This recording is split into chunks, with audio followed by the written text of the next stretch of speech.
Hear my teaching, my people. Turn your ears to the words of my mouth. I will open my mouth in a parable.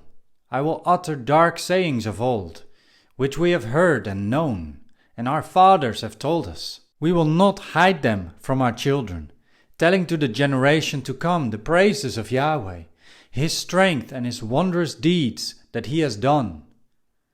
For He established a covenant in Jacob, and appointed a teaching in Israel, which He commanded our fathers, that they should make them known to their children, that the generation to come might know, even the children who should be born, who should arise and tell their children, that they might set their hope in God, and not forget God's deeds, but keep His commandments, and might not be as their fathers, a stubborn and rebellious generation, a generation that didn't make their hearts loyal, whose spirit was not steadfast with God. The children of Ephraim, being armed and carrying bows, turned back in the day of battle. They didn't keep God's covenant and refused to walk in His law. They forgot His doings, His wondrous deeds that He has shown them. He did marvelous things in the sight of their fathers, in the land of Egypt, in the field of Zoan. He split the sea and caused them to pass through. He made the waters stand as a heap. In the daytime He also led them with a cloud, and all night with a light of fire. He split rocks in the wilderness, and gave them drink abundantly as out of the depths. He brought streams also out of the rock, and caused waters to run down like rivers.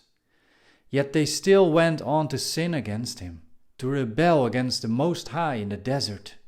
They tempted God in their heart by asking food according to their desire. Yes, they spoke against God. They said, "Can God prepare a table in the wilderness?"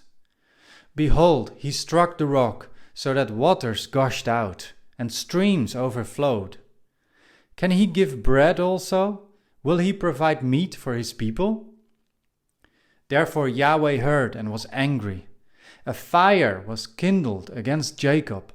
Anger also went up against Israel, because they didn't believe in God and didn't trust in His salvation.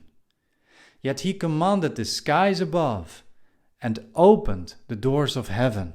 He rained down manna on them to eat and gave them food from the sky. Man ate the bread of angels. He sent them food to the full. He caused the east wind to blow in the sky. By His power He guided the south wind. He also rained meat on them as the dust, winged birds as the sand of the seas. He let them fall in the middle of their camp, around their habitations. And so they ate and were well filled.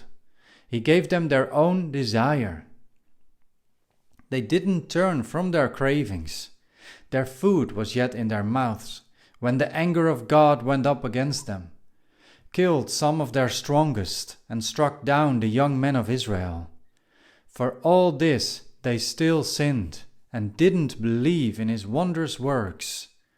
Therefore He consumed their days in vanity, and their years in terror. When He killed them, then they inquired after Him. They returned and sought God earnestly. They remembered that God was their rock, the Most High God, their Redeemer. But they flattered with their mouth and lied to Him with their tongue, for their heart was not right with Him, neither were they faithful in His covenant. But He, being merciful, forgave iniquity and didn't destroy them. Yes, many times He turned His anger away and didn't stir up all His wrath. He remembered that they were but flesh, a wind that passes away and doesn't come again. How often they rebelled against Him in the wilderness and grieved Him in the desert. They turned again and tempted God and provoked the Holy One of Israel. They didn't remember His hand, nor the day when He redeemed them from the adversary, how He set His signs in Egypt, his wonders in the field of Zoan. He turned their rivers into blood, and their streams so that they could not drink. He sent among them swarms of flies which devoured them, and frogs which destroyed them. He also gave increase to the caterpillar, and their labor to the locusts. He destroyed their vines with hail, their sycamore fig trees with frost. He also gave over their livestock to the hail, and their flocks to hot thunderbolts. He threw on them the fierceness of his anger, wrath, indignation, and trouble, and a band of angels of evil. He made a path for his anger. He didn't spare their soul from death, but gave their life over to the pestilence, and struck all the firstborn in Egypt, the chief of their strength, in the tents of Ham. But he led out his own people like sheep, and guided them in the wilderness like a flock. He led them safely, so that they weren't afraid, but the sea overwhelmed their enemies.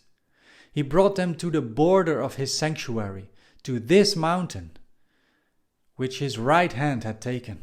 He also drove out the nations before them, allotted them for an inheritance by line, and made the tribes of Israel to dwell in their tents.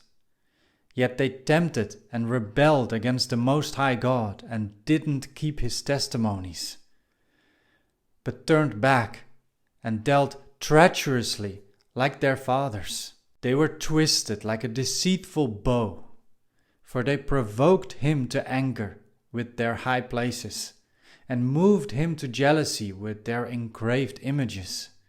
When God heard this, he was angry and greatly abhorred Israel, so that he abandoned the tent of Shiloh, the tent which he placed among men, and delivered his strength into captivity, his glory into the adversary's hand.